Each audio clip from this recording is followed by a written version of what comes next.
नमस्कार, मैं रवीश कुमार। पश्चिम बंगाल के मुर्शिदाबाद में क्या हुआ है, इसे लेकर आईटी सेल का गिरोह बहुत ज्यादा आक्रामक हो गया है।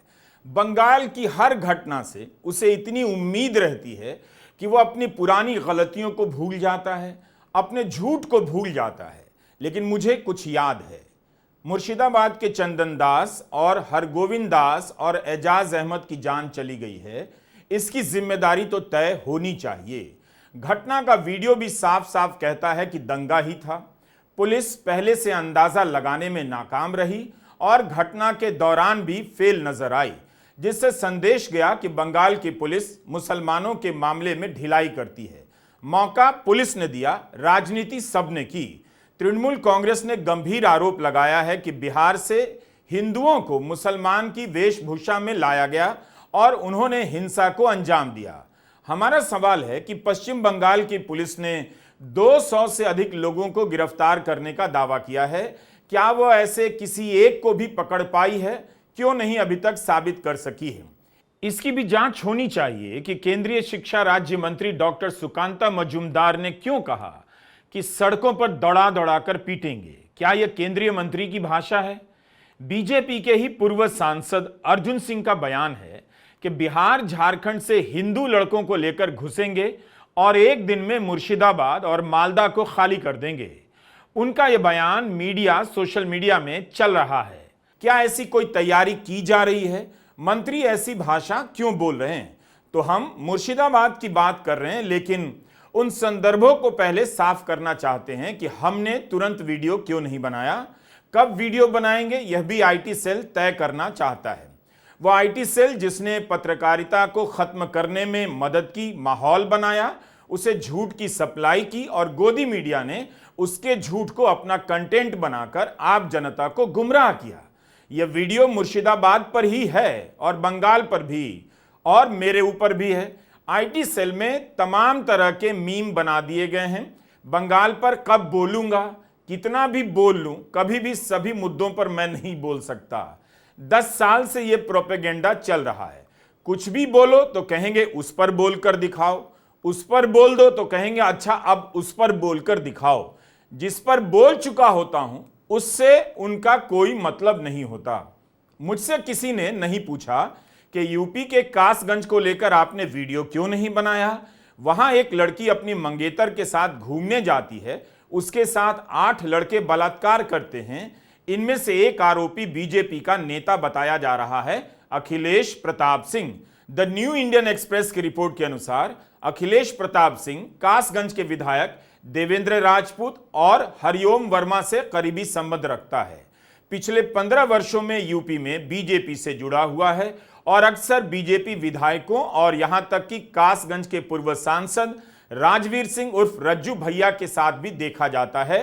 उसे गब्बर नाम से जाना जाता है। इसका आपराधिक इतिहास है। क्या किसी ने योगी सरकार के खिलाफ कानून व्यवस्था को लेकर इस तरह से बहस की जैसी बहस ममता बनर्जी के खिलाफ की जाती है? और ना मुझसे ही किसी ने कहा कि कासगंज पर वीडियो क्यों नहीं बनाया। किसी ने मुझसे यह भी नहीं कहा कि वाराणसी एयरपोर्ट पर प्रधानमंत्री नरेंद्र मोदी को डीएम और एसएसपी स्तर के अधिकारी क्यों ब्रीफ कर रहे हैं। वहां पर मुख्यमंत्री भी मौजूद होंगे और राज्यपाल भी। क्या मुख्यमंत्री के रहते प्रधानमंत्री मोदी को अधिकारियों से ब्रीफिंग लेनी चाहिए? क्या इसके लिए राज्यपाल या मुख्यमंत्री से बात नहीं की जानी चाहिए थी? क्या यह किसी मुख्यमंत्री की स्वायत्तता को चुनौती देना नहीं है? किसी ने नहीं कहा कि प्रधानमंत्री के क्षेत्र में 19 साल की एक लड़की के साथ 23 लड़कों ने 6 दिन तक बलात्कार किया। आप उस पर वीडियो क्यों नहीं बना रहे हैं? 23 आरोपियों में से 12 की पहचान हो चुकी है। इस घटना में हिंदू और मुसलमान दोनों शामिल हैं। उसी तरह ग्रेटर नोएडा में बीटेक के छात्र सोमेश गौतम को पुलिस घर से उठाकर ले गई, पांव में गोली मार दी। यह एनकाउंटर फर्जी निकला और कोर्ट ने 12 पुलिस वालों के खिलाफ एफआईआर के आदेश दिए। मगर मैंने इस पर अलग से कोई वीडियो नहीं बनाया, ना मुझे किसी ने ललकारा या दुत्कारा। यही नहीं, मध्य प्रदेश में बीजेपी के विधायक गोलू शुक्ला के बेटे रुद्राक्ष आधी रात को मंदिर जाते हैं। कपाट खोलने से मना करने पर पुजारी की कथित रूप से पिटाई कर देते हैं। पुजारी ने आरोप लगाए हैं। मैंने इस पर भी वीडियो नहीं बनाया और ना किसी ने मुझे ललकारा कि इस देश में पुजारी की पिटाई हो रही है, हिंदू धर्म खतरे में है और आप वीडियो नहीं बना रहे। 10 साल से इससे मिलते जुलते अनेक मुद्दों पर वीडियो बना चुका हूं। कभी कभी सचमुच मन नहीं करता और सभी मुद्दों पर वीडियो बना भी नहीं सकता। इसी जनवरी की खबर है, मध्य प्रदेश में बीजेपी नेता अजित पाल सिंह चौहान पर बीजेपी की ही एक नेता का कथित रूप से बलात्कार करने का आरोप लगा। मीडिया रिपोर्ट के अनुसार अजित पाल सिंह ने महिला को टिकट देने का वादा किया था, मगर उसके साथ बलात्कार किया, वीडियो बनाया, महिला के परिवार से पैसे वसूले और उनके पति को जान से मारने की धमकी दी। किसी ने मुझसे नहीं पूछा इस खबर पर मेरा बयान कहां है, हमने इस पर वीडियो नहीं बनाया। लेकिन बीजेपी का तंत्र इतना बड़ा और प्रभावशाली है कि जिस भी मुद्दे को चाहता है उसे बड़ा कर देता है। गोदी मीडिया हफ्तों बहस करता है और जनता के बीच उसे सच की तरह स्थापित कर देता है।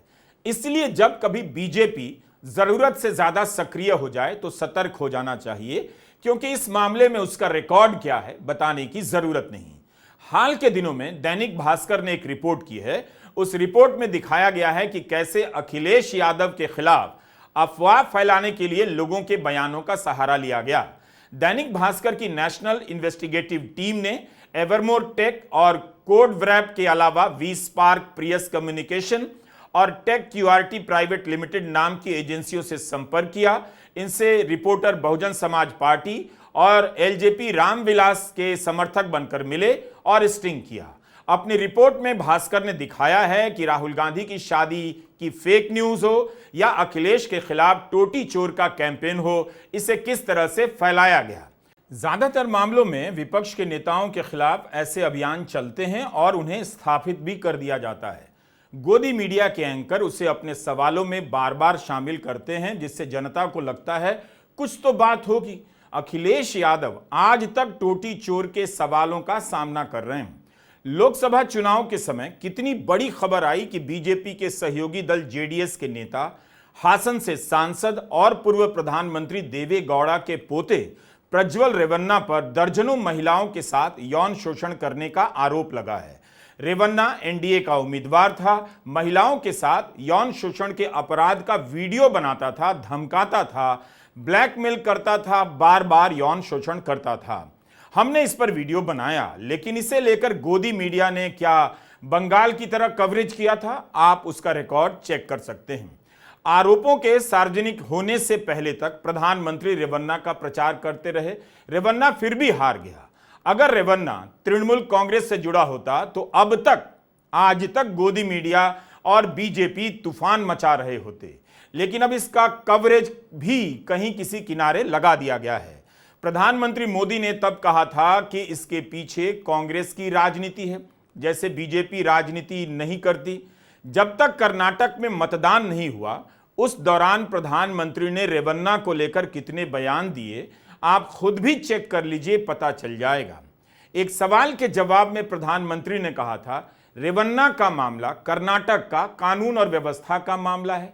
क्या यही तर्क बंगाल के संदर्भ में अप्लाई किया जा सकता है? जब भी बंगाल में कोई घटना होती है, केंद्रीय बलों को तैनात करने की मांग कर दी जाती है, सीबीआई को जांच सौंप दी जाती है। क्या कभी बंगाल के बारे में कहा जाता है कि यह कानून व्यवस्था का मामला है, बंगाल का मामला है? तो मैं बंगाल की बात कर रहा हूं। जब भी बंगाल का मामला आए तो पिछले अनुभवों को देखते हुए थोड़ा ठहर जाना चाहिए, क्योंकि हम न्यूज चैनल तो है नहीं कि हमारा वहां पर बहुत बड़ा ब्यूरो है, बहुत सारे रिपोर्टर हैं। अब इसी रिपोर्ट के लिए हमारे पास कोई वीडियो नहीं है, विजुअल नहीं है, ग्राउंड से हमारे पास कोई जानकारी नहीं है। हमने अंग्रेजी अखबारों में छपी रिपोर्ट का सहारा लिया है, उसमें से भी किसी एक अखबार में सारी जानकारी नहीं मिली। एक अखबार या चैनल में दर्जनों संवाददाता होते हैं, सैकड़ों काम करने वाले होते हैं, दफ्तर 24 घंटे चलता है, तब भी गोदी मीडिया के अखबार और चैनल सैकड़ों मुद्दों को कवर नहीं कर पाते। तो क्या मैं अकेला कर सकता हूं? मैं तो मीडिया सिस्टम से बाहर कर दिया गया हूं, जिसे भारत सरकार और कई राज्य सरकारें मिलकर कई 100 करोड़ रुपए का, जनता का यह पैसा है, विज्ञापन के रूप में सौंप देती हैं। तब भी गोदी मीडिया जनता से जुड़े किसी भी एक मुद्दे को ठीक से कवर नहीं करता। बीजेपी की सरकारों पर चुप रह जाता है। बीजेपी को फायदा पहुंचे, इसके लिए महीनों हफ्तों ऐसे मुद्दों पर बहस चलती है जिससे मुसलमानों के खिलाफ ध्रुवीकरण होता रहे। आप नफरत के आइटम अपने भीतर आत्मसात करते जाएं। अब देखिए, बैंकों में सेविंग पर 3% से भी कम ब्याज दर हो गई है, मगर मिडिल क्लास ने मुझे नहीं खदेड़ा कि आपने इस पर वीडियो क्यों नहीं बनाया। उसके कहे बिना भी मैंने वीडियो बना दिया। आप चाहें तो रवीश कुमार ऑफिशियल यूट्यूब पर जाकर मिडिल क्लास पर हमारे कई वीडियो देख सकते हैं। मिडिल क्लास की हालत बहुत खराब है, कर्जे में डूब गया है। यह तंत्र जो मुझसे सवाल करता है वह भी उसी लोअर मिडिल क्लास और मिडिल क्लास से आता है। लेकिन क्या वह मेरा वीडियो देख रहा था, वायरल करा रहा था? ग्रेटर नोएडा के पास जेपी इंफ्रा के प्रोजेक्ट में 20,000 लोगों ने घर खरीदे। उनका निवेश डूब गया। अपने घर को लेकर दर दर भटक रहे हैं। 20,000 लोगों का घर, जीवन की कमाई फंस जाए, यह कितनी बड़ी बात है। हजारों लोग चिंता में उदास और मायूस ही रहते होंगे। जेपी इंफ्रा के पीड़ित मुझे बार बार मैसेज कर रहे हैं, लेकिन मैं वीडियो नहीं बना पा रहा हूं और लगता है नहीं बना सकूंगा। इतना साफ साफ क्यों बोलता हूं? आसान नहीं है किसी को ना कहना। रातों की नींद उड़ जाती है, बहुत खराब लगता है, नजर नहीं मिला पाते हैं। क्योंकि मीडिया को जब खत्म कर दिया गया पूरी तरह से, तो सरकारें और प्रशासन बेलगाम हो जाएंगे। हर किसी को इसका नुकसान उठाना पड़ेगा। जैसे अब मैं सड़क पर हूं, कोई चैनल नहीं बचा है जहां मेरे जैसे पत्रकार काम कर सकते हैं, ना ही कोई चैनल प्रस्ताव लेकर आएगा किसी के डर से, आप जानते हैं। तो आप कैसे काम करेंगे जहां दिन रात प्रोपेगेंडा चलता है? तो मीडिया की सारी कमी अकेले मैं पूरी नहीं कर सकता, या मेरे जैसे 2-4 और यूट्यूबर नहीं कर सकते।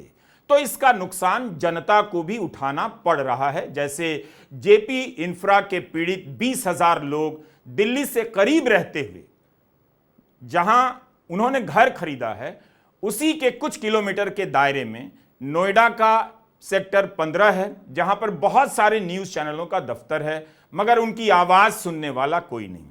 हर दिन ऐसे मसले आते हैं कि दिल बैठ जाता है। आप जनवरी से टीवी चैनलों का रिकॉर्ड उठाकर देखिए, हर वो मुद्दा छाया हुआ है जिससे आप मुसलमान से नफरत करने के लायक बन जाएं। गनीमत है कि यूट्यूब हमारे पास है, कब तक है हम नहीं जानते, वरना दाने दाने के लिए तरस गए होते। और आप जैसे दर्शक भी हैं, जिसका बहुत शुक्रिया, जो हमारे साथ खड़े हैं। हर पल हर दिन किस हद तक आपका शुक्रगुजार हूं बता नहीं सकता। अच्छी बात है कि लोग मुझसे उम्मीद करते हैं। काश मैं सभी मुद्दों पर वीडियो बना सकता, लेकिन जिन विषयों पर वीडियो बना चुका हूं, ज्यादातर मामलों में गोदी चैनलों के सैकड़ों चैनल नहीं बना सके और ना बनाने की हिम्मत जुटा पाएंगे। लेकिन तब भी मैं सभी मुद्दों पर वीडियो नहीं बना सकता। आप सिर्फ मेरी नहीं, news laundry, scroll, news minute और वायर का पता कीजिए। कितनी मुश्किल हालात में रिपोर्ट कर रहे हैं पत्रकार, कितना जोखिम उठा रहे हैं, कितनी कम सैलरी है। गोदी मीडिया के एंकरों की सैलरी का पता कीजिए। कभी इन आईटी सेल वालों ने मोदी सरकार के खिलाफ अभियान भी चलाया कि गोदी मीडिया को जनता का करोड़ों रुपया देकर पैसा मिट्टी में मिलाया जा रहा है। सरकार को ऐसी वेबसाइट की भी मदद करनी चाहिए। यह वीडियो लंबा तो होगा क्योंकि मैं खुद भी संदर्भ में आ गया हूं। मुझसे पूछा गया है कि चुप क्यों हूं, क्यों चुप रहूंगा। किसी भी हिंसा का समर्थन कैसे किया जा सकता है? दंगाई दंगाई होते हैं, हिंदू करे तो भी और मुसलमान करे तो भी। इसमें कोई अगर मगर नहीं होता, चाहे दंगा बंगाल में हो या उत्तर प्रदेश में हो या महाराष्ट्र में हो। लेकिन दंगाइयों के एक विशेष वर्ग का समर्थन कौन करता है, आपको बताने की जरूरत नहीं। बहुत से समर्थक तो उन्हीं में से होंगे जो मुझसे पूछ रहे हैं वीडियो क्यों नहीं बनाया बंगाल पर। अब से उन्हें मेरा हर वीडियो देखना चाहिए और शेयर करना चाहिए। बंगाल में हिंसा की घटना को लेकर जिस तरह से अभियान चलाया जाने लगा, वह अपने आप में एक अलग कहानी है। और मुर्शिदाबाद के इस वीडियो को आप उन कहानियों से अलग नहीं कर सकते। बात बंगाल की है, आप बिना उन संदर्भों के बंगाल की बात नहीं कर सकते जिनके सहारे बंगाल की किसी भी घटना को राष्ट्रीय स्तर पर खड़ा कर दिया जाता है।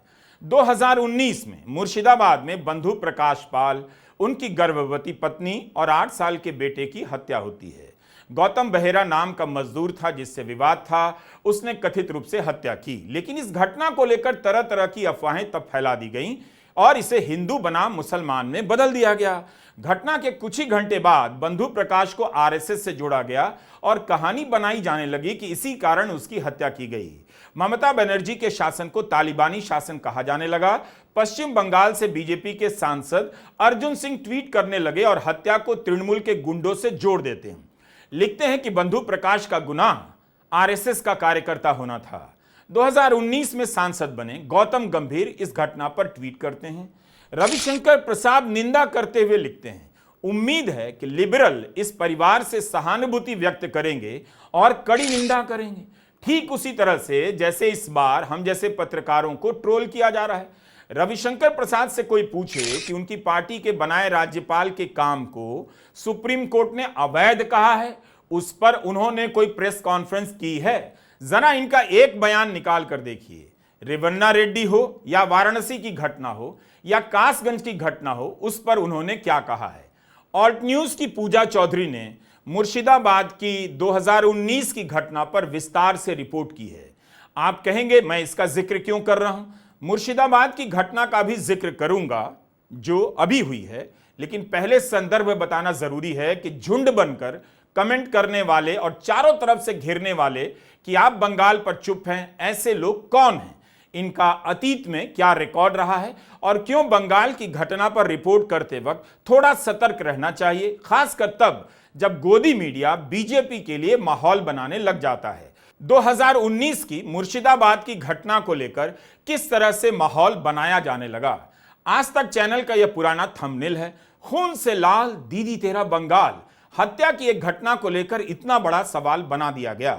इंडिया टुडे ने पहली रिपोर्ट में बंधु प्रकाश को किसी दल या संगठन से नहीं जोड़ा, फिर दूसरी रिपोर्ट में आरएसएस का कार्यकर्ता लिखा, लेकिन तीसरी रिपोर्ट में यह भी लिखा कि परिवार ने कहा है किसी राजनीतिक संगठन से कोई लेना देना नहीं था। मगर तमाम चैनलों में इसे लेकर माहौल बनाया गया और ऑल्ट न्यूज ने लिखा है कि पश्चिम बंगाल पुलिस के खंडन के बाद भी इस तरह की अफवाहें फैलाई जाती रहीं। आप पूरी रिपोर्ट ऑल्ट न्यूज की वेबसाइट पर जाकर पढ़ सकते हैं।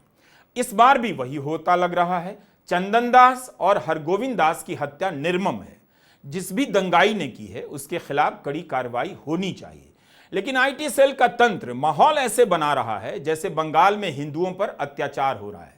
इसे पूरी तरह से हिंदू बनाम मुस्लिम में बदलने की कोशिश की जा रही है। इस वीडियो में मैं कई संदर्भों के हवाले से बताता चलूंगा कि बंगाल को लेकर किस तरह से माहौल बनाया जाता है और ममता बनर्जी को मुस्लिम परस्त दिखाया जाने लगता है। कई बार सरकार के कुछ फैसलों को लेकर, कुछ मामलों में ढिलाई को लेकर ऐसी हवा बनाई जाती रही है।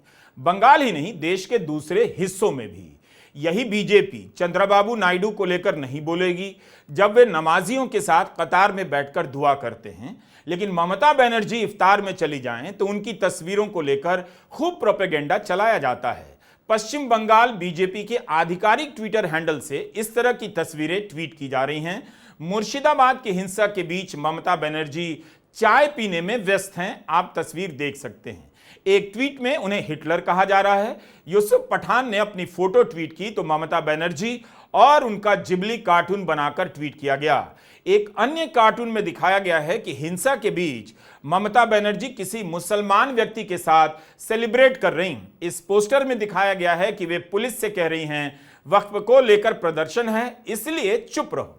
किसी भी तरह से मुसलमान के एंगल को सामने लाना है और ममता बनर्जी को उस तरफ जाते हुए दिखाना है कि वे केवल मुसलमानों की चिंता करती हैं।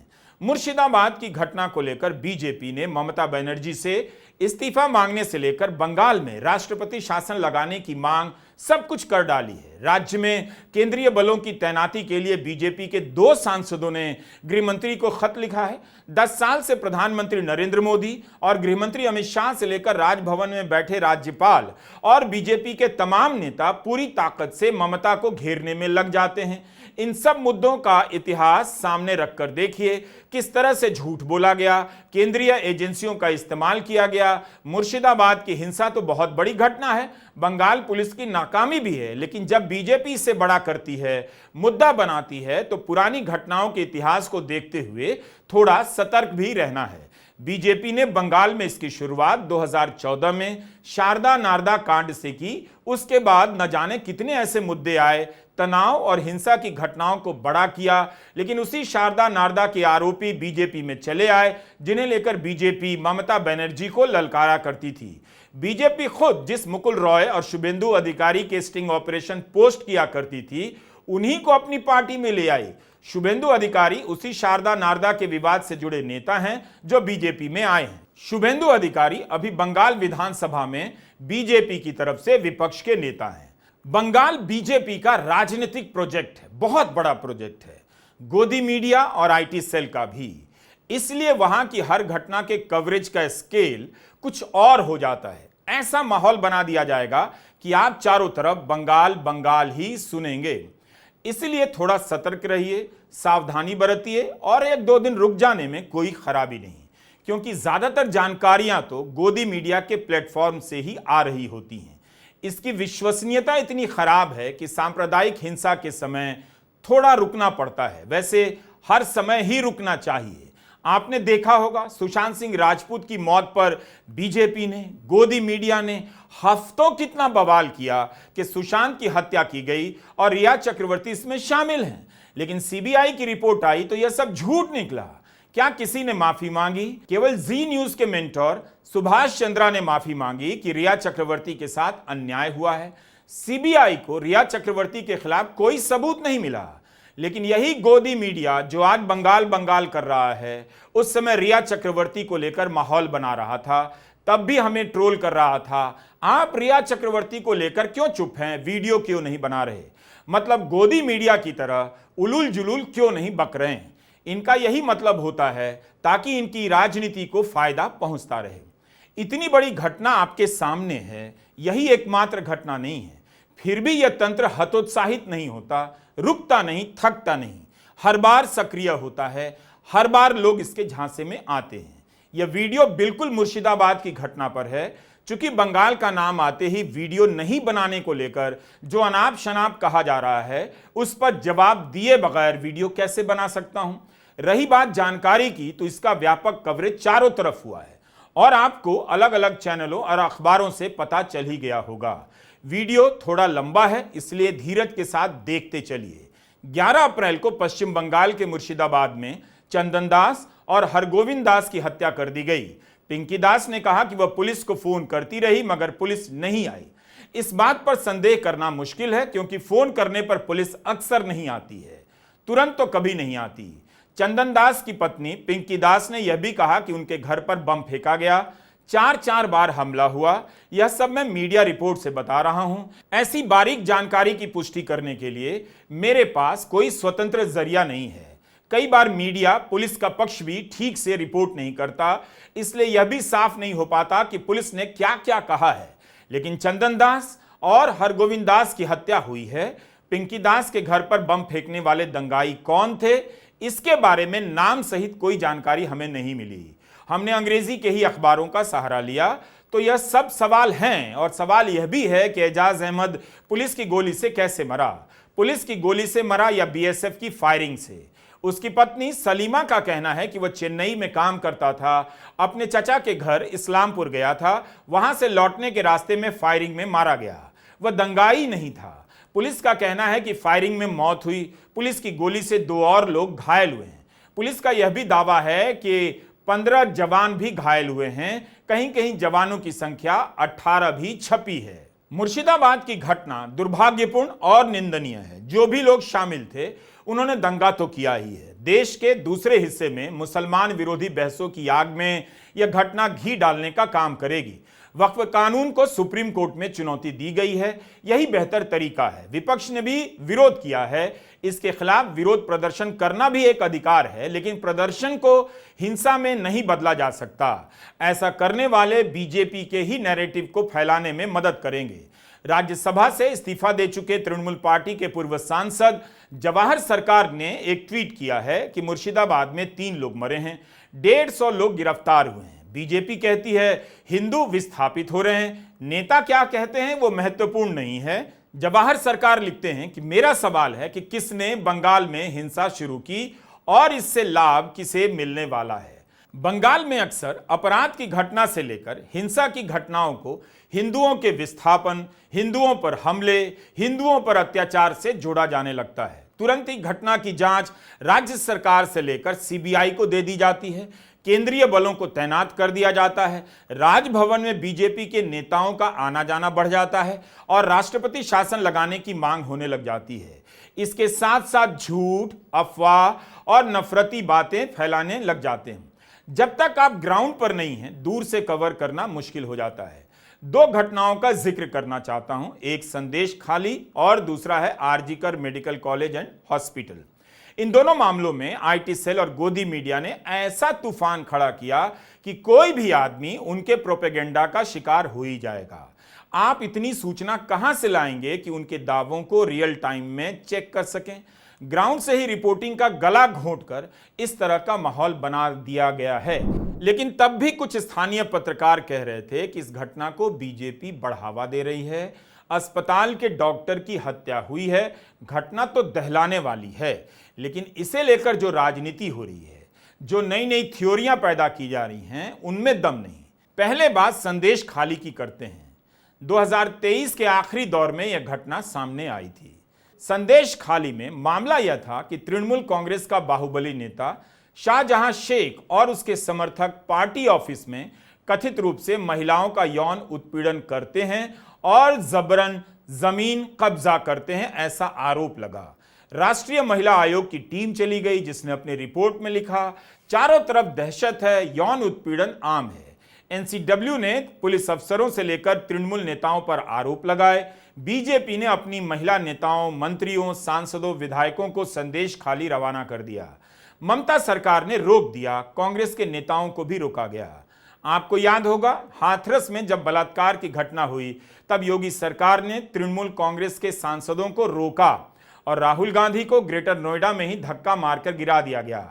राहुल गांधी और प्रियंका गांधी दोनों के खिलाफ एफआईआर हुई। शाहजहां शेख मुसलमान है और जमीन कब्जा करने की बात स्थानीय पत्रकार भी मानते रहे हैं, लेकिन शाहजहां को लेकर हिंदू मुसलमान का पूरा ताना बाना बुन दिया गया। आरोप लगने लगे कि मुसलमान होने के कारण ममता बनर्जी बचा रही हैं। गोदी चैनलों पर दनादन कार्यक्रम बनाए गए। दिल्ली से गोदी रिपोर्टर संदेश खाली भेजे गए। 2024 के जनवरी फरवरी में दिल्ली के अखबारों में पहले पन्ने पर रिपोर्टिंग होने लगी। सीबीआई ने अप्रैल 2024 में पहली एफआईआर दर्ज की। लोग अपनी शिकायतें बिना डरे सीबीआई को भेज सकें, इसके लिए सीबीआई ने अलग से एक ईमेल बनाया, सार्वजनिक किया।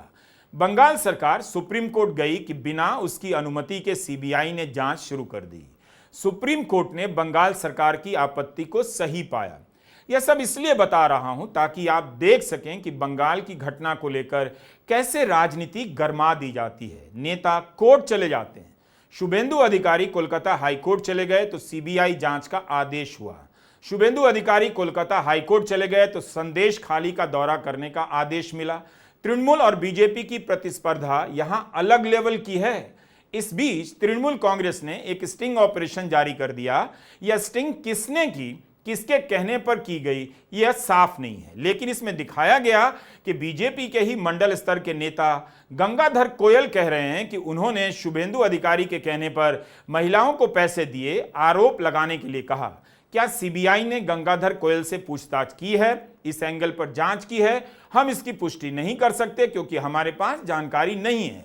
लोकसभा चुनाव के समय तृणमूल कांग्रेस ने चुनाव आयोग से भी शिकायत की कि बीजेपी के नेता शुभेंदु अधिकारी फर्जी वीडियो फैला रहे हैं। शुभेंदु अधिकारी के खिलाफ पुलिस जांच होनी चाहिए क्योंकि इन्होंने एक महिला को कथित रूप से उकसाया कि वह शाहजहां शेख का नाम ले। चुनाव आयोग ने क्या कार्रवाई की, मीडिया रिपोर्ट से हमें इसकी जानकारी नहीं मिली। शाहजहां शेख जेल में है, जमानत नहीं मिली है। 5 जनवरी 2024 को संदेश खाली में ईडी की टीम पर हमला हुआ था। शाहजहां शेख इस मामले का मुख्य आरोपी है। ईडी ने शाहजहां शेख की संपत्ति की नीलामी शुरू कर दी है, ऐसी खबरें छपी हैं। जमीन पर कब्जा और ईडी पर हमला, यह भी कम संगीन अपराध नहीं है, लेकिन यौन शोषण के आरोप कहीं ज्यादा गंभीर हैं। 1 साल से ज्यादा समय बीत चुका है। तृणमूल के पार्टी दफ्तर में यौन शोषण हुआ था या नहीं, या कहीं भी यौन शोषण हुआ था या नहीं, इस पर कोई स्पष्टता नहीं है। गृहमंत्री अमित शाह का बयान है कि संदेश खाली की महिलाओं को धर्म के आधार पर टॉर्चर किया जाता है। अमित शाह ने बंगाल की एक सभा में कहा कि मां माटी मानुष की सरकार मुल्ला मदरसा माफिया की सरकार हो गई है। गृहमंत्री ने यह भी कहा कि संदेश खाली के गुंडों को उल्टा लटकाकर सीधा करना जानते हैं, यह उनकी भाषा है। प्रधानमंत्री मोदी ने तो यहां तक कह दिया कि दलित बहनों के साथ अत्याचार हुआ, क्या अत्याचार करने वालों को इसलिए बचाया जा रहा है क्योंकि अत्याचारी शाहजहां शेख है। संदेश खाली का मामला जमीन छीनने का हो सकता है, यौन उत्पीड़न का भी हो सकता है, लेकिन जिस तरह से देश के दो बड़े नेता उसे हिंदू बनाम मुसलमान का रूप दे रहे थे, उसे भी समझना होगा।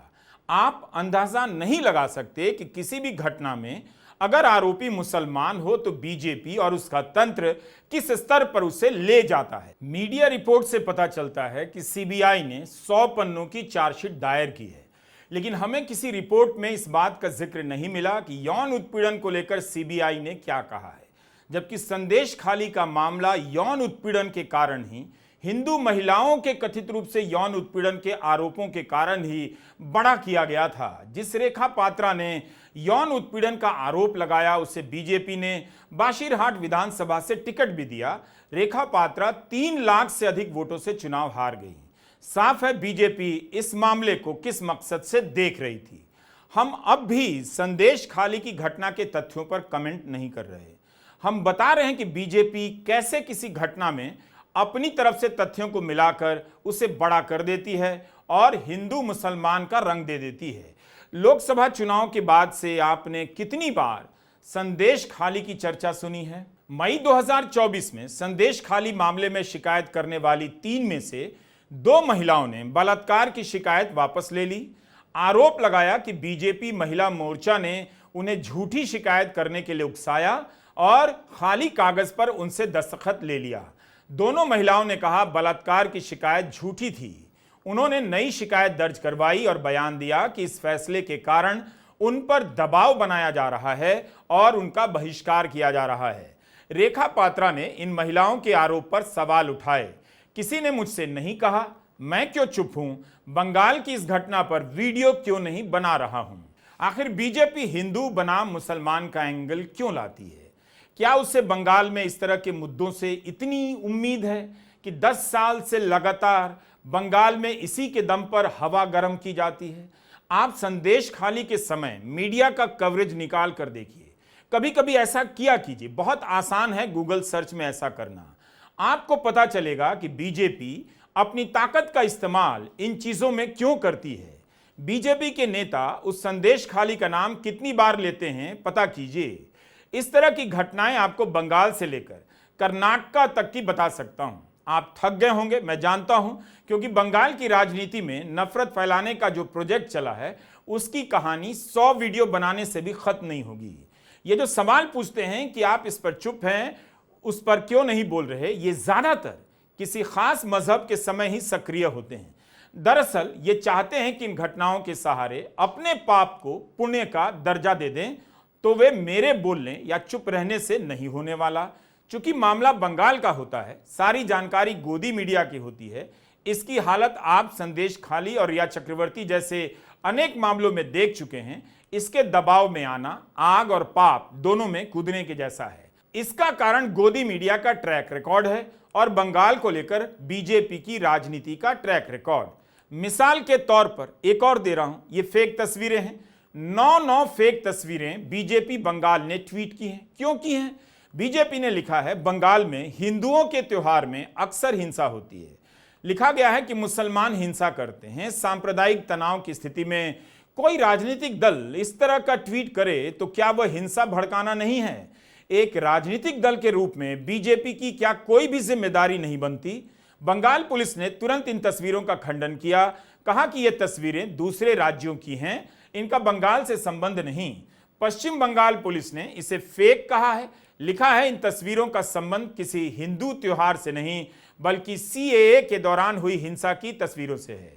इस मामले में पुलिस ने शिकायत दर्ज की है। टीएमसी सांसद साकेत गोखले, ऑल्ट न्यूज और पत्रकार तमाल साहा ने लिखा है कि 7 तस्वीरें बंगाल से बाहर की हैं। 2018 के पंचायत चुनाव में बीजेपी ने अपने मैनिफेस्टो पर बांग्लादेश के दंगों का फोटो लगा दिया। ऑल्ट न्यूज ने लिखा है कि 9 में से 8 तस्वीरें पुरानी हैं, 6 दूसरे राज्यों की तस्वीरें हैं। तो इसकी क्या जरूरत थी? मुर्शिदाबाद में दंगा हुआ है, चंदन दास और हरगोविंद दास की मौत हुई है। आप घटना को लेकर सीमित रहते और जोरदार तरीके से उठाते, लेकिन यह सब क्यों किया जा रहा है?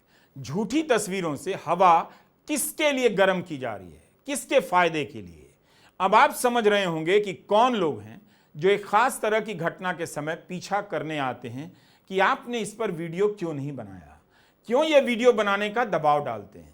क्या गोदी मीडिया पर यह मुद्दा कवर नहीं हो रहा था?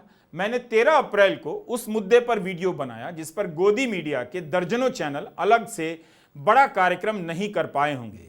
मैंने देखा तो नहीं, लेकिन आप भी पता कीजिए कि किस गोदी चैनल पर इस बात को लेकर बहस हुई है कि तमिलनाडु के राज्यपाल अवैध काम कर रहे थे, सुप्रीम कोर्ट ने कहा है, तब भी मोदी सरकार एक्शन नहीं ले रही। सैकड़ों चैनल चुप रहे, मैंने अकेले वीडियो बनाया।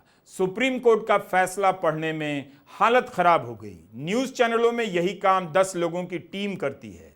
मैंने तो नागपुर दंगों पर भी वीडियो नहीं बनाया, बिहार में बीपीएससी आंदोलन पर भी नहीं बनाया, हैदराबाद में जंगल को बचाने के आंदोलन पर भी नहीं बनाया और गया में महाबोधि आंदोलन पर भी नहीं बनाया। इसके कारण मैं पहले हिस्से में काफी विस्तार से स्पष्ट कर चुका हूं। आप कुछ पैटर्न को नोट कीजिए। आखिर 9 फेक तस्वीरें ट्वीट करने के पीछे बीजेपी का क्या मकसद रहा होगा? बंगाल बीजेपी के झूठे ट्वीट को केंद्रीय मंत्री डॉक्टर सुकांत मजूमदार ने भी ट्वीट किया। सुकांत मजूमदार उत्तर पूर्वी राज्यों के विकास मंत्रालय के अलावा शिक्षा राज्य मंत्री भी हैं। शिक्षा राज्य मंत्री कैसे फेक न्यूज फैला सकते हैं? किसी ने मुझसे यह सवाल उठाने के लिए नहीं कहा। अब मंत्री जी ने ट्वीट को डिलीट कर दिया है, लेकिन बंगाल बीजेपी ने इन्हीं फेक तस्वीरों को डिलीट नहीं किया। अब इसके लिंक पर क्लिक करने पर नोटिस दिखाई देता है कि कानूनी मांग के चलते इस ट्वीट पर भारत में रोक लगा दी गई है। एक मंत्री फेक न्यूज फैलाते हैं तो कोई कार्रवाई नहीं होती, ना कोई हमें लिखता है कि बीजेपी का देश के 14 राज्यों में शासन है, केंद्र में शासन है। उस पार्टी का एक मंत्री झूठी तस्वीरें फैलाकर तनाव क्यों पैदा करना चाहता है और आप इस पर वीडियो क्यों नहीं बना रहे हैं? एक बार आप आरजी कर मेडिकल कॉलेज एंड हॉस्पिटल की घटना को भी याद कीजिए। क्या क्या थ्योरी फैलाई गई? गैंग रेप की थ्योरी को हवा दी गई, सबूत नष्ट कर दिए गए। प्रिंसिपल ममता बनर्जी के दबाव में काम कर रहा था। कोलकाता पुलिस के कमिश्नर ने रो दिया। खैर, शुभेंदु अधिकारी कोलकाता हाईकोर्ट पहुंचे कि जांच निष्पक्ष होनी चाहिए और कोर्ट ने सीबीआई को जांच सौंप दी। लेकिन तब भी बीजेपी और गोदी मीडिया ने थ्योरी फैलाना बंद नहीं किया। बीजेपी के नेता ने तो अभी तक यानी इस जनवरी में भी यह बयान दोहराया है कि कोलकाता पुलिस और आरजी कर मेडिकल कॉलेज के प्रशासन ने मुख्यमंत्री ममता बनर्जी के साथ मिलकर मामले की लीपापोती की है। क्या इन्हें सीबीआई की जांच पर भरोसा नहीं? क्या सीबीआई ने ऐसा कुछ सबूत दिया है? सीबीआई ने चार्जशीट पेश कर दी है। गैंग रेप की पुष्टि नहीं हुई है क्योंकि उसी आरोपी संजय रॉय का नाम आया है जिसे कोलकाता पुलिस ने पकड़ा था। अब पीड़िता का परिवार सीबीआई की जांच से भी संतुष्ट नहीं है। आरजी कर की घटना के समय राष्ट्रपति शासन लगाने की मांग हुई। वाराणसी में 23 लड़कों ने मिलकर एक लड़की के साथ बलात्कार किया। यूपी के ही कासगंज में 8 लड़कों ने एक लड़की के साथ बलात्कार किया। क्या किसी ने भी राष्ट्रपति शासन लगाने की मांग की? विपक्ष का कोई नेता कह भी देगा तो चैनलों पर चलेगा भी नहीं। आरजी कर हॉस्पिटल की घटना के समय कोलकाता के रिपोर्टर अपनी बात पर टिके रहे। उनकी ही बात अभी तक साबित होती दिख रही है। तमाल साहा ने भी कहा कि गैंग रेप की घटना नहीं लगती है, एक ही व्यक्ति आरोपी लगता है। यही बात सीबीआई की जांच में आई है। बीजेपी की आदत अब भी नहीं बदली। मुर्शिदाबाद की घटना को लेकर फेक तस्वीरों को ट्वीट करने की क्या जरूरत थी? साकेत गोखले और सागरिका घोष राज्यसभा में टीएमसी के सांसद हैं। कुणाल घोष लोकसभा में टीएमसी के सांसद हैं। तीनों ने केंद्रीय मंत्री सुकांत मजूमदार की आलोचना की है। सागरिका ने कहा है कि यह भाजपा का झूठ, सांप्रदायिक ध्रुवीकरण और उकसावे की राजनीति का अभियान है। कुणाल घोष ने कहा है कि मुर्शिदाबाद में हुई हिंसा बेहद दुर्भाग्यपूर्ण है। बंगाल सरकार स्पष्ट है, किसी को भी कानून अपने हाथ में लेने की अनुमति नहीं दी जाएगी और हिंसा करने वालों को कड़ी सजा दी जाएगी, चाहे वे किसी भी समुदाय या धर्म के हो। मुर्शिदाबाद की हिंसा की घटना के बाद राजनीति कितनी तेजी से बदलती है। बीजेपी के नेता राज्य में केंद्रीय बलों की तैनाती के लिए गृह मंत्रालय को पत्र लिखते हैं, कोर्ट भी जाते हैं, अदालत केंद्रीय बलों की तैनाती के आदेश भी देती है। रामजी लाल सुमन समाजवादी पार्टी के सांसद हैं। 1977 के चुनाव में जनता पार्टी के टिकट पर पहली बार सांसद बने हैं। तब उनकी उम्र 26 साल थी, इस समय 74 साल के हैं। दलित सांसद हैं। रामजी लाल सुमन के एक बयान को लेकर आगरा में उनका घर घेर लिया गया। इस तरह से नौजवान तलवार लेकर आ गए, बंदूकें लेकर आ गए। इस रास्ते पर चलने के लिए इन्हें कौन हौसला दे रहा है? समाजवादी पार्टी के नेता अखिलेश यादव को मारने की धमकी दी जा रही है। कौन इन्हें शह दे रहा है? इस पर अब अखिलेश यादव का जवाब आया है। उन्होंने बीजेपी को घेरते हुए कहा है, गोली मारने का बीजेपी का पुराना षड्यंत्र रहा है। राष्ट्रपिता महात्मा गांधी को भी गोली मारी गई। ये वो लोग हैं जो हिंसा पसंद करते हैं। जिस तरह तलवार और बंदूक लेकर 13 अप्रैल के दिन करणी सेना के ये नौजवान प्रदर्शन करने निकले, इस पर मैंने कोई वीडियो नहीं बनाया, ना ही किसी ने मुझे ललकारा कि आप क्यों चुप हैं, इन जवानों पर वीडियो क्यों नहीं बना रहे। क्या प्रधानमंत्री नरेंद्र मोदी ने तलवार लेकर निकले इन युवकों को समझाने का प्रयास किया? एक बार भी अपील की कि आप विरोध कीजिए, आपका अधिकार है, लेकिन मारने की धमकी कैसे दे सकते हैं? तलवारें कैसे लहरा सकते हैं? हमारी सरकार है, आपको तलवार लेकर जाने की कोई जरूरत नहीं। प्रधानमंत्री मोदी ऐसा नहीं कर सकते, जबकि रामजी लाल सुमन सांसद होने के नाते संसद में उनके सहयोगी हैं। प्रधानमंत्री मोदी या बीजेपी की पूरी राजनीति ही ऐसे जवानों पर टिकी है। लेकिन सोचिए, इन जवानों का क्या भविष्य है? दुनिया ड्रोन बना रही है और ये तलवार लेकर वीरता का प्रदर्शन कर रहे हैं। आपने देखा होगा, मुर्शिदाबाद के संबंध में हमारे पास कोई तस्वीर नहीं है। हम किसी का भी वायरल वीडियो लेकर इस्तेमाल नहीं कर सकते। कई बार हमारे लिए ये बहुत बड़ी चुनौती हो जाती है। सही जानकारी भी नहीं मिलती और वीडियो तो मिलता ही नहीं, तो हम बाद में मीडिया रिपोर्ट की क्लिपिंग का सहारा लेते हैं। यूट्यूब के कॉपीराइट के नियम बहुत अलग हैं और सख्त हैं। आप किसी का भी वीडियो कहीं से उठाकर इस्तेमाल नहीं कर सकते। यह भी आपको कई बार अपने वीडियो में बता चुका हूं। तो अखबारों की कतरन ही मेरे पास एकमात्र जरिया है।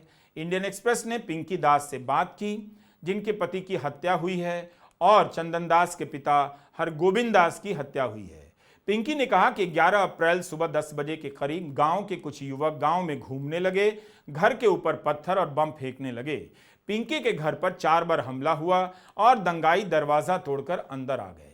यह साफ नहीं कि पिंकी के पति और ससुर की हत्या करने वाले उसी गांव के हैं या बाहर के हैं। पिंकी कह रही है कि गांव में घूमने लगे, तो क्या ये भीड़ का हिस्सा नहीं थे? एक्सप्रेस की रिपोर्ट से इन सब सवालों का जवाब नहीं मिला। ना बंगाल पुलिस ने इस पर विस्तार से कुछ कहा है। इसकी रिपोर्टिंग हमें मीडिया में मिली। टेलीग्राफ की रिपोर्ट से पता चलता है कि भीड़ ने चंदन दास और उनके पिता हरगोविंद दास की हत्या कर दी। दोनों की मौत चाकू मारने से हुई। टेलीग्राफ ने सूत्रों के हवाले से लिखा है कि शुक्रवार की दोपहर के बाद सुती और शमशेरगंज के पास NH-12 जाम कर दिया गया। इनकी मांग थी कि वक्फ कानून वापस लिया जाए। तनाव बढ़ने लगा तो भीड़ ने सुती में 2 बसों में आग लगाई, 2 एम्बुलेंस जला दी। इस तरह के वीडियो चैनलों पर हमने भी देखे हैं और बहुत भयानक है। शमशेरगंज में ट्रैफिक आउटपोस्ट जला दिया गया, 2 मोटरसाइकिलें भी। राज्य सरकार ने शाम होते होते BSF बुला लिया, लेकिन शनिवार की सुबह हिंसा तब और भड़क गई जब BSF ने भीड़ को तीतर बितर करने के लिए फायरिंग की। इसमें हसन शेख और मुद्दीन शेख घायल हो गए। कई जगहों पर हिंसा होने लगी। यही भीड़ मिलन मंदिर एरिया में घुसती है और हरगोविंद और चंदन दास की हत्या कर देती है। BSF का कहना है कि भीड़ उस पर हमला कर रही थी, पत्थर चला रही थी, लिहाजा गोली चलाने का आदेश देना पड़ा। शनिवार दोपहर पश्चिम बंगाल के DGP मुर्शिदाबाद के लिए रवाना होते हैं, शाम तक पहुंचते हैं। कई लोग पूछ रहे हैं, पुलिस ने शुरू से ही हालात को काबू में क्यों नहीं किया, और लोगों के सवाल सटीक भी नजर आते हैं। तो यह सरासर दंगा तो है और किसी की हत्या हुई है। भीड़ ने कानून को हाथ में लिया है, हिंसा की है, सब दिख रहा है। और प्रदर्शन को देखते हुए पुलिस का बंदोबस्त पहले से मजबूत नहीं लगता, यह भी दिख रहा है। बंगाल पुलिस फेल नजर आती है। जब प्रदर्शन शुरू हुआ तभी से हालात पर कंट्रोल क्यों नहीं किया गया? तनाव की स्थिति को हिंसा और आगजनी में बदलने से रोकने में पश्चिम बंगाल की पुलिस की नाकामी दिखी। पश्चिम बंगाल की पुलिस कहती है 200 लोग गिरफ्तार किए गए। यही नहीं, भीड़ इतनी बेकाबू हो चुकी थी कि तृणमूल कांग्रेस के तीन विधायक इलाके में जाने का प्रयास कर रहे थे, उन्हें भी खदेड़ा गया। तीनों विधायक शांति की अपील करने गए थे। जंगीपुर के सांसद खलीलुर रहमान को भी खदेड़ा गया। न्यूज 18 ने तृणमूल के विधायक से बात की तो उन्होंने कहा भीड़ ने हमला कर दिया और पुलिस हालात को संभाल नहीं पा रही है। इसका मतलब है कि भीड़ बेकाबू हो गई थी और पुलिस ठीक से कंट्रोल नहीं कर रही थी। अब यहां पर तृणमूल कांग्रेस की सांसद का एक आरोप लाना चाहता हूं जो बहुत गंभीर है। सागरिका घोष ने आरोप लगाया है कि यह सब सुनियोजित तरीके से करवाया गया। बाहर से लोग लाए गए, स्थानीय स्तर पर हिंदू और मुस्लिम मिलकर मंदिर की रक्षा कर रहे थे। सागरिका घोष तो यह भी कह रही हैं कि बिहार से हिंदू लड़कों को मुस्लिम पहनावे में लाया गया। क्या पश्चिम बंगाल की पुलिस इस आरोप को अभी तक साबित कर पाई है? 200 लोग गिरफ्तार किए गए हैं। क्या उनमें से यूपी बिहार से आया कोई एक जवान मिला है? और हिंसा की घटना के बाद जिस तरह के उपद्रव हो रहे हैं, क्या उनमें भी बाहरी लोग हैं जिसका वीडियो हम बार बार देख रहे हैं? क्या पुलिस को पहले से पता नहीं चला कि बाहर से लोग लाए जा रहे हैं? यह तो पुलिस की एक और स्तर पर नाकामी है कि दूसरे राज्यों से लोगों को लाकर दंगा प्लान कराया जा रहा है और पता तक नहीं। उनकी ही नहीं, तृणमूल कांग्रेस के सांसद बापी हल्दर की भाषा को लेकर भी सवाल उठ रहे हैं। आपके सामने अब 3 तस्वीरें हैं। एक तृणमूल सांसद बापी हल्दर की, दूसरी तस्वीर केंद्रीय शिक्षा राज्य मंत्री डॉक्टर सुकांत की और तीसरी पूर्व सांसद अर्जुन सिंह की। तृणमूल सांसद बापी हल्दर ने कहा है कि जो वक्फ की संपत्ति हड़पना चाहते हैं उनकी आंखें निकाल देंगे, हाथ पैर तोड़ेंगे। केंद्र सरकार के मंत्री कहते हैं सड़क पर दौड़ा दौड़ा कर लोगों को पीटेंगे। बिहार और झारखंड से लाकर मुर्शिदाबाद को साफ कर देंगे। यह बयान बीजेपी के पूर्व सांसद अर्जुन सिंह ने दिया है कि एक दिन में खाली कर देंगे। सागरिका घोष ने बापी हल्दर के बयान पर कोई ट्वीट नहीं किया, लेकिन बीजेपी नेताओं के इन बयानों को लेकर ट्वीट किया है और गृह मंत्री अमित शाह को टैग किया है। डॉक्टर सुकांत से भी पूछा है कि आपने संविधान की शपथ ली है, मंत्री हैं आप, क्या एक मुख्यमंत्री के खिलाफ आप ऐसी भाषा का इस्तेमाल करेंगे? केंद्रीय मंत्री और तृणमूल के सांसद हिंसक भाषा का इस्तेमाल कर रहे हैं। इससे सड़क पर दंगाइयों का मनोबल बढ़ेगा। कोई पीछे हटने को तैयार नहीं। यह शुभेंदु अधिकारी हैं, बंगाल में बीजेपी के विधायक दल के नेता। इनके बयानों को निकालकर आप देखिए। इसी 12 मार्च को इनका बयान है कि हम बंगाल में जीत कर आएंगे तो मुसलमान विधायकों को विधानसभा से उठाकर फेंक देंगे। क्या यह बयान दंगाई मानसिकता से प्रेरित नहीं है? क्या इसे लेकर किसी ने मुझे ट्रोल किया कि यह क्या हो रहा है, इस पर रवीश कुमार चुप क्यों हैं, वीडियो क्यों नहीं बना रहे हैं? उनके इस बयान को लेकर बंगाल विधानसभा में उनके खिलाफ प्रस्ताव भी पारित हुआ है।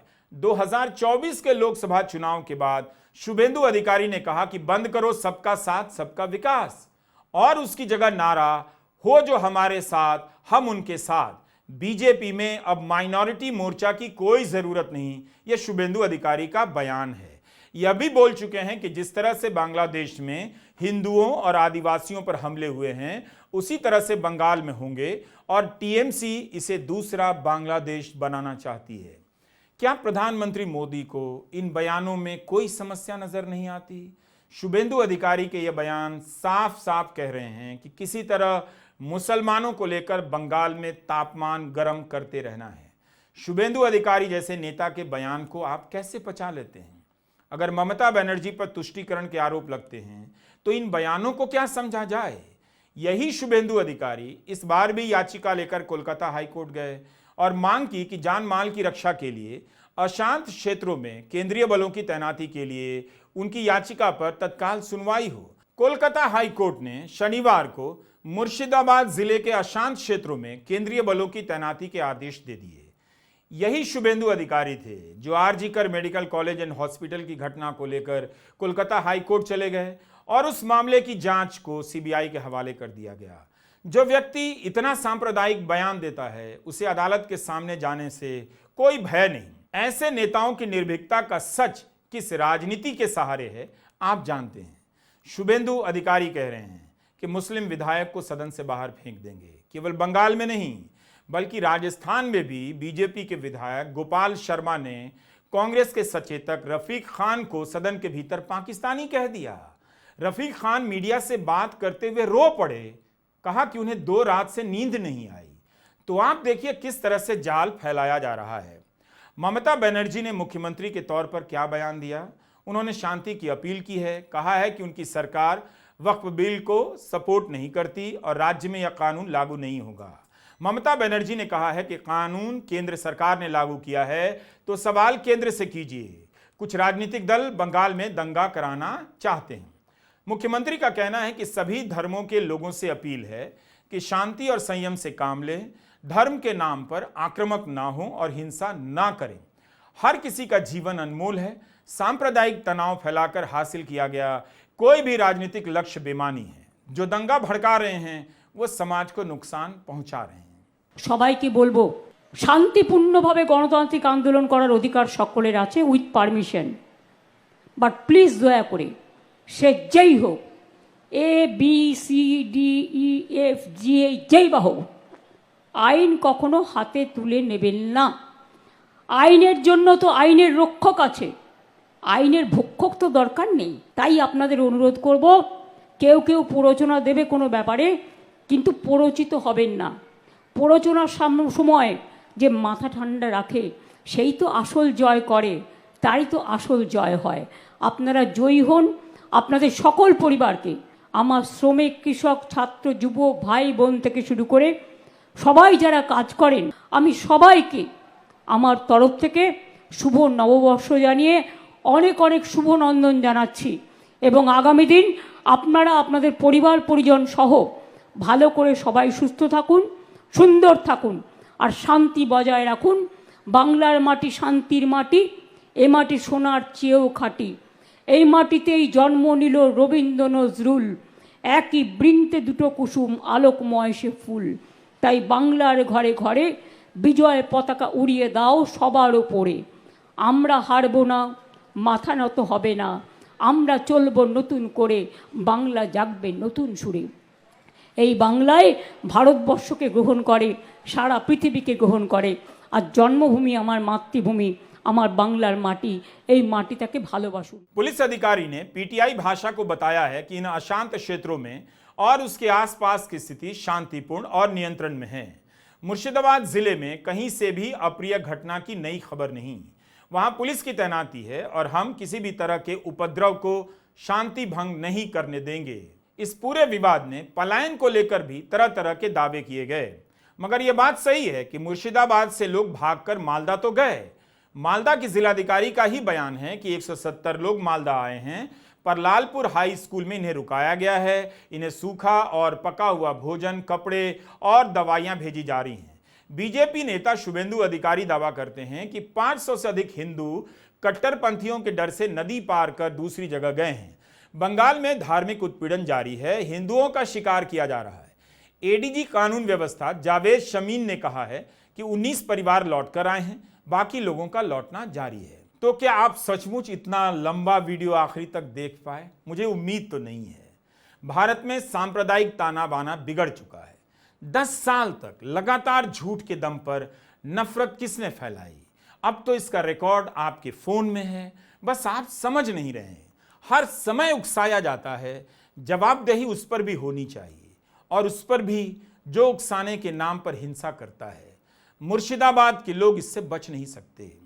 इसके बाद भी मेरे लिए संभव नहीं कि मैं सभी विषयों पर वीडियो बना दूं। यह तो राजनीति से जुड़ा विषय है। हर दिन लोग ऐसे ऐसे मुद्दों को लेकर संपर्क करते हैं कि सुनकर कलेजा कांप जाता है।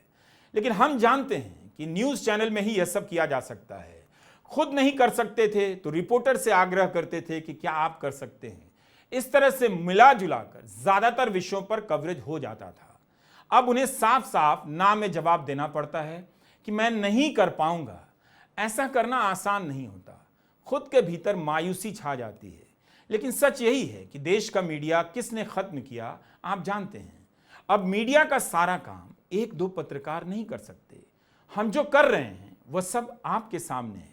उनमें कमियां निकालिए, उनमें कमियां भी होती हैं, उनमें बताइए कि कहां और क्या गलत कहा। एक राज्यपाल ने अवैध काम किया, उस पर चुप्पी है। क्या मेरी वो रिपोर्ट गलत थी? इस पर नहीं बोलेंगे, झट से कोई और मुद्दा ले आएंगे, उस पर क्यों चुप हो? या कुछ और नहीं, खुद को बचाने के लिए, खुद को सवालों से बचाने के लिए 10 साल पुराना तरीका है। बैलेंस के चक्कर में फिसलने की जरूरत नहीं, न दबाव में आने की जरूरत है। सांप्रदायिकता का बीज किसने बोया, यह सवाल पीछे छूट रहा है। किसकी वजह से सांप्रदायिकता के जंगल की आग भारत की जवानी को लपेटे में ले रही है? इस सवाल को देखिए, जवाब आपको मिल जाएगा। सत्यानाश आ रहा है। इस सत्यानाश को कोई नहीं रोक सकता। नमस्कार, मैं रवीश कुमार।